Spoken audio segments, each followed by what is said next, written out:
In Bint Jbeil, southern Lebanon, a family's ordinary drive ended in tragedy. An Israeli drone strike hit their car, killing the father and his 3 children, including 1.5-year-old twins. The mother and another daughter survived, but with serious injuries. This wasn't just another statistic, it was the destruction of a family, a wound in the heart of a community. The Lebanese parliament speaker claimed the victims were American citizens, but the U.S. State Department clarified only one had an unused visa petition. These bureaucratic details mean little in the face of such loss. The Israeli army admitted the strike, saying their target was a suspected Hezbollah operative in the car. This is the grim reality of modern conflict, where a family car becomes a battlefield. The justification? Collateral damage in pursuit of a single target. For the survivors, there's no comfort in explanations. For Lebanon, it's another reminder of the human cost of a war that never seems to end. The tragedy reverberates far beyond one town, fueling outrage and grief. It's a story repeated too often, innocent lives lost in the crossfire. The lines between civilian and combatant blur, and families pay the price. In Bint Jbeil, the cost of conflict is heartbreakingly clear. The world watches, but for those left behind, the pain is permanent. This is not just a headline, it's a family erased. And it's a warning, as long as war is waged this way, no one is truly safe. The question remains, how many more families must be shattered before something changes? In the aftermath, Lebanon turned to the United States for help. On the day of the funeral, President Joseph Aoun met with U.S. Secretary of State Marco Rubio. The timing underscored Lebanon's desperation. Aoun's requests were urgent: enforce the ceasefire, end Israel's occupation of Lebanese land, and support Lebanon's military. He asked the U.S. to ensure Israel abides by the truce it helped broker. But military aid is complicated. Any support risks empowering Hezbollah, a group outside state control. Lebanon walks a tightrope, seeking strength without fueling internal divisions.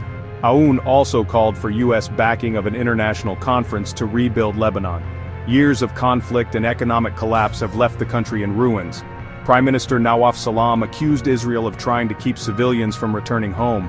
The meeting wasn't just about one attack, it was about Lebanon's survival. The country needs more than sympathy, it needs action. For Lebanon, this is a plea for a future beyond endless war. Will the world listen? The Bint Jbeil attack was not an isolated event. Israeli ceasefire violations are near daily reality in southern Lebanon. Drones buzz overhead, sometimes dropping sound bombs to terrorize civilians clearing rubble. Even when no one is killed, the message is clear: you are never safe. On the day of the U.S. meeting, Israeli forces fired near a Lebanese village. Another breach, another spike in fear. Life here is lived under constant threat, with every drone and gunshot fraying nerves. The ceasefire is fragile and normal life feels impossible. For many, returning home is a risk they can't afford to take. Lebanon's crisis runs deeper than border clashes. The country faces economic collapse, political paralysis, and the challenge of Hezbollah, a militia and political force that refuses to disarm. President Aoun's appeal for military aid is about building a state strong enough to guarantee security, but U.S. support is complicated by fears of empowering Hezbollah. Lebanon's official army remains under-resourced while internal divisions persist. Calls for an international reconstruction conference are about more than rebuilding homes, they're about saving a nation. Without addressing root causes, Lebanon risks repeating cycles of violence. The Bint Jbeil tragedy is a symptom of deeper instability. Real recovery means tackling both internal and external threats. Lebanon stands at a crossroads: war or diplomacy. Every strike and violation pushes the region closer to escalation. Israel claims security, Hezbollah vows resistance, and the cycle of violence continues. Lebanon's leaders are choosing dialogue, appealing to the U.S. and the world for intervention. The U.S. holds unique leverage as Israel's ally and ceasefire broker.